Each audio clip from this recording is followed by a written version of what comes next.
እውነቱን እኮ ነው። ዳስ ጣል የሚለውን የዘፈነው ቴዲ አፍሮ ዳስ ብቻ አይደለም ድንኳንም ሌላም ነገር ልንጥል ይገባናል። አሁን እኛ በኮሪደር ልማት ነው ወይ የምንኖረው?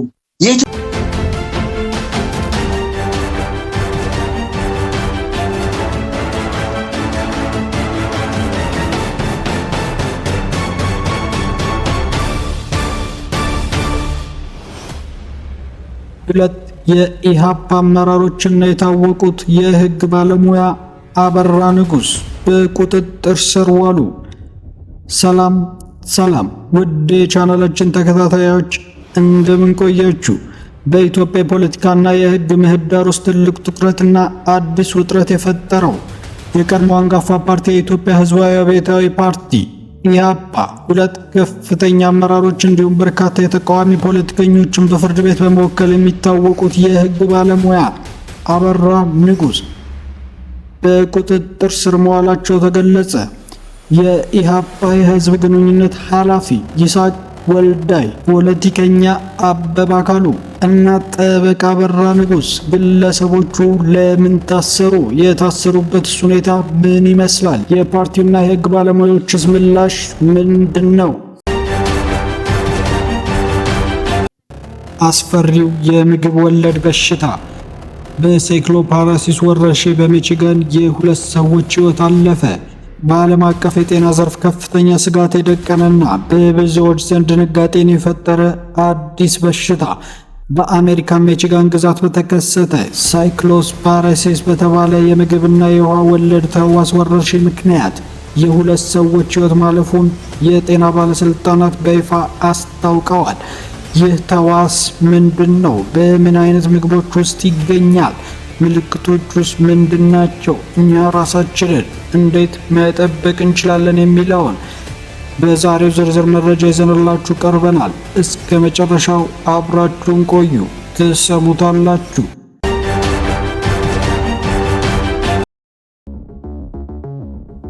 የተቃዋሚ ፓርቲዎች ድምፅና የህግ ተከራካሪዎች ሚና ለዲሞክራሲ ወሳኝ እንደሆነ ይታመናል። አቶ አበራ ንጉስ ላለፉት በርካታ ዓመታት በፍርድ ቤት መድረኮች ላይ በመቆም ድምፅ ለሌላቸውና ለተሰደዱ ፖለቲከኞች ተከራካሪ በመሆን የሚታወቁት አንጋፋ የህግ ባለሙያ ናቸው። በተመሳሳይ መልኩ የኢሃፓ አመራሮችም ሰላማዊ የፖለቲካ ትግል አካል ሆነው ሲንቀሳቀሱ ቆይተዋል። ነገር ግን ባልተጠበቀ ሁኔታ በዕለተ ሰንበትና በሳምንቱ መጀመሪያ ላይ በቤታቸውና በቢሮአቸው ፍተሻ ተካሂዶባቸዋል። በቁጥጥር ስርም ውለዋል። ህግን ለማስከበርና የፍትህ መድረክን መከታ በማድረግ ሲታገሉ የነበሩት የህግ ባለሙያና የፖለቲካ አመራሮች በድንገት ራሳቸው ፈተና ገጥሟቸዋል። ቤተሰቦቻቸውና የፖለቲካ አጋሮቻቸው ከፍተኛ ድንጋጤና ጭንቀት ውስጥ ወድቀዋል። ይህ እርምጃ በሀገሪቱ ሰላማዊ የፖለቲካ እንቅስቃሴ ምን አይነት ጥላ ያሳርፋል የሚለው ጥያቄ በብዙዎች ዘንድ ትልቅ ስጋትን ፈጥሯል።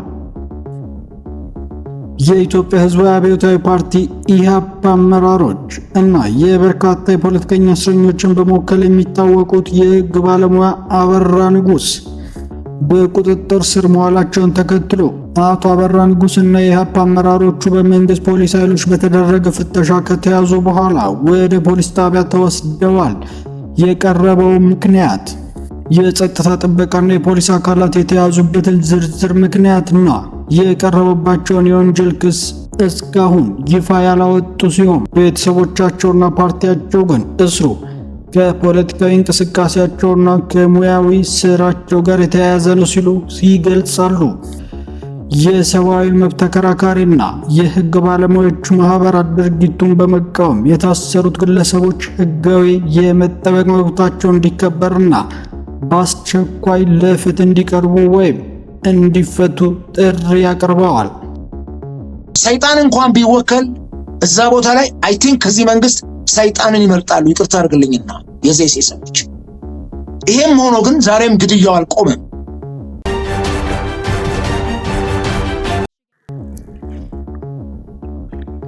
ትኩስ አትክልቶችንና ፍራፍሬዎችን ገዝተው ለጤና መልካም ነው ብለው ሲመገቡ ሳታውቁት በውስጡ የተሸሸገ ረቂቅ ተህዋስ ህይወታችሁን አደጋ ላይ ሊያስገባው ይችላል።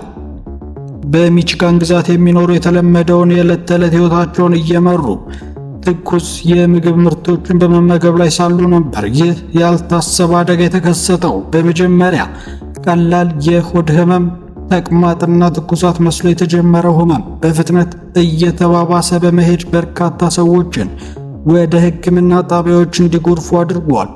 በተደረገው የላቦራቶሪ ምርመራ ህመሙም የሚመጣው ሳይክሎስፓራ በተባለ ረቂቅ ጥገኛ ተህዋስ ወይም ፓራሳይት አማካኝነት መሆኑ ተረጋገጠ።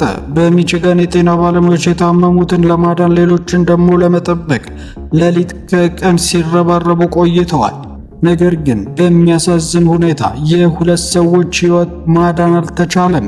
ይህ ክስተት በምግብ ንጽህናና ጥራት ላይ ያለው መዘናጋት ምን ያህል ዋጋ እንደሚያስከፍል ለዓለም ትልቅ ማሳሰቢያ ሆኗል።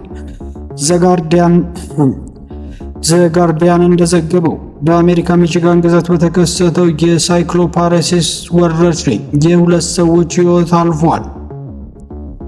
የሁለት ሰዎች ህይወት ማለፉን ተከትሎ ህመሙ የሚከሰተው ሳይክሎፓራ በተባለ ጥገኛ ተህዋስ የተበከሉ ትኩስ አትክልቶች፣ ፍራፍሬዎች በመመገብ ወይም ውሃ በመጠጣት ነው።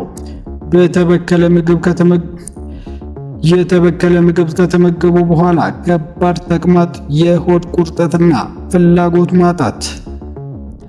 የምግብ ፍላጎት ማጣት፣ የሰውነት መክሳትና ከፍተኛ ድካም ዋና ዋና ምልክቶች ናቸው። የጤና ባለስልጣናት ማስጠንቀቂያ፣ የህዝብ ጤና ተቋማትና ማህበረሰቡ አትክልቶችና ፍራፍሬዎችን ከመመገቡ በፊት በጥንቃቄ እንዲያጥብ፣ የምግብ ንጽህናን እንዲጠብቅ እና ምልክቶቹ የታዩበት ሰዎች በአስቸኳይ ወደ ሕክምና ጣቢያ እንዲሄድ አሳስበዋል።